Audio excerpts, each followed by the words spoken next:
Hello வணக்கம், இது உங்கள் சிவிஸ் ஒன்சலரும் எப்படி இருக்கீங்க? இப்போ பார்த்தீங்கன்னா நைட்டு பயங்கரமான சண்டைகள். என்னென்னா முதல்லேருந்தே வந்து ஒராசிட்டே இருந்துச்சு விஜய் பார்வதிக்கும் அப்புறமா அரோராவுக்கும். அதை வந்து கொஞ்சம் கொஞ்சமாக முற்றிக்கிட்டே போயிட்டு இருந்தது. அதுக்கப்புறம் ஒரு கட்டத்துக்கு மேலே வந்துட்டு இவங்களுடைய அதாவது இவங்களுடைய அந்த வார்ட்ரோப் இருக்கு பாருங்கள், அந்த கட்டில் கடியில் அதில் பார்த்தீங்கன்னா நிறைய திங்ஸ்லாம் வந்து 3D வச்சுருப்பாங்க போல இருக்குது. அது வந்து விஜய் பார்வதி கண்ணில் மாட்டிக்கிச்சு. அப்போ வந்து அவங்க ஒரு வார்த்தையை விட்டுறாங்க, என்னென்னா தோண்ட நிறைய பர்சனல் விஷயம்லாம் வரும் போல இருக்கே அப்படின்ட்டு. அந்த திங்ஸையும் ப்ளஸ் எல்லாத்தையும் இவங்க வந்து ஜாடமுடையாக அடித்தாங்க மாதிரி அவங்களும் அடிச்சிட்டாங்க. ஏன்னா கொஞ்ச நேரத்துக்கு முன்னாடி விஜய் பார்வதி அவங்க மொக்க போனாங்க, செம்ம மொக்க போனாங்க லெட்ரு சம்மந்தமாக கேட்கும்போது. ஸோ இவங்க சொன்ன உடனே அடுத்தது பார்த்தீங்கன்னா நீ கிளம்பு அப்படின்னு இருக்காங்க. நீ யார் என்ன கிளம்பு சொல்கிறதுக்கு சொல்லிட்டு அங்கேயே உட்காந்து வச்சு செஞ்சுட்டே இருந்தாங்க. அழுதுட்டு வெளியே வந்தாங்க.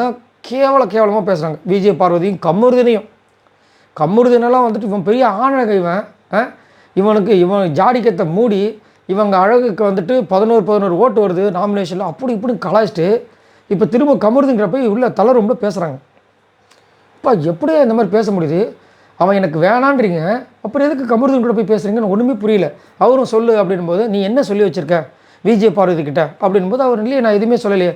இல்லை நீ வந்து எனக்கு உன் மேலே ஃபீலிங்ஸ் இருக்குதுன்னு சொல்லி வச்சுருக்கியா அப்படின்போது இல்லை நான் அந்த மாதிரி சொல்லலான்றாங்க.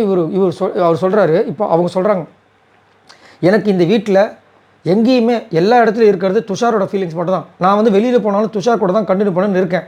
எனக்கு துஷார் மேலே மட்டும் தான் ஃபீலிங்ஸ் இருக்குது அப்படின்றாங்க.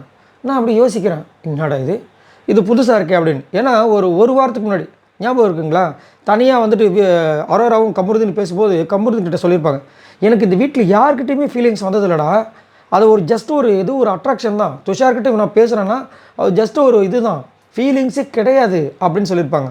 இன்றைக்கி பார்த்தீங்கன்னா எனக்கு இருக்கிறது ஒரே ஃபீலிங், அது துஷார் தான். நான் வெளியே போய் அவங்ககிட்ட கண்டினியூ பண்ண போகிறேன் அப்படின்றாங்க. சரி ஏதோ ஒன்று அப்படின்ற மாதிரி இருந்துச்சு. அதுக்கப்புறம் என்ன பண்ணுறாங்க, அவகிட்ட நீ ஏதோ சொல்லி வச்சுருக்க, அதனால தான் அவள் வந்து ஜாடமடையாக நீ வந்து பேசுகிறா, தோண்ட வந்துட்டு பர்சனல் விஷயம் வருதுன்றான், என்ன நினச்சிட்ருக்கா அப்படிங்கும்போது அவர் சொல்கிறார், இல்லை நீ வந்து அன்றைக்கி நீ வந்து அன்றைக்கி எல்லார்கிட்டையும் பேசி முடிக்கணும்னு சொல்லியிருந்தியா என்கிட்டயும் விஜய் பார்வதிக்கிட்டையும். அப்போது மோர் தென் த ஃப்ரெண்ட்ஷிப் அந்த ஃபீலிங்ஸ் இருக்குதுன்னு சொன்னல, அதை முடிக்கணும் தான் நீ வந்தேன்னு. இல்லையே நான் ஃப்ரெண்ட்ஷிப்பையும் முடிக்கணும்னு நினச்சேன் அப்படின்ட்டு சொல்லிட்டாங்க. இவர் ஃப்ரெண்ட்ஷிப்பே அன்றைக்கும் அதே மாதிரி தான் சொல்லும்போது காண்டானார். அப்படியே ஃப்ரெண்ட்ஷிப்பை முடிக்கணும், அப்போ ஓகே, அப்புறம் எதுக்கு நான் உங்கள்கிட்ட பேசணும் அவரு கிளம்பிட்டார். அவ்வளோதானே, ஃப்ரெண்ட்ஷிப்பாக நினச்சி நீங்கள் கூப்பிட்றீங்க, அவரும் வந்துட்டு உங்களை மதித்து வந்து பேசுகிறாரு. பேசும்போது நீங்கள் கரெக்டாக சொல்லணும், நான் எல்லாத்தையும் முடிக்கணும் தான் பார்க்குறேன், உங்ககிட்ட எனக்கு எதுவுமே இல்லைன்றாங்க. அவர் போயிட்டார்.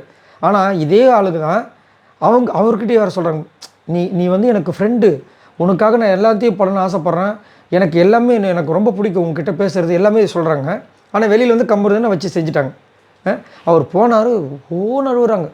நான் என்ன கேட்குறேன், நீங்கள் வந்து ஃப்ரெண்ட்ஷிப்பாக தானே பழகுனீங்க கம்புறதுக்கிட்ட, எதுக்கு இந்த அளவுக்கு அழுவுறீங்க? என்ன ஃபீலிங்ஸ் உங்களுக்கு வந்து துஷார் மேலே தான் ஃபீலிங்ஸ் இருக்குதுன்னு சொன்னீங்க. துஷார் மேலே ஃபீலிங்ஸ் இருந்தால் கமருதுக்கிட்ட பேசியிருக்க கூடாது. நீங்கள் எந்தெந்த அளவுக்கு பார்வதியை வந்து இரிட்டேட் பண்ணியிருப்பீங்கன்ற எல்லா விஷயங்களும் நம்ம பார்த்துருக்கோம்.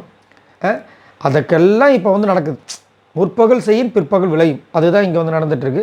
ஸோ ஆனாலும் பாவமாக இருக்குது, அவங்க வந்து அழுகும்போது ரொம்ப கஷ்டமாக இருக்குது. ஸோ இதை பற்றி உங்களோட கருத்துக்களை சொல்லுங்கள்.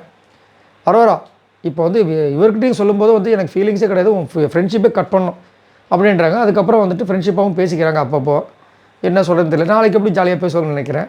இப்போ வந்து கமருதீன் விஜய் பார்வதி கேவலமாக பேசிட்டு ரைட், இதை முதல் ஒரு குறும்படமாக அவங்களுக்கு முக்கியமாக கமருதீன் போட்டு காமிக்கணும்.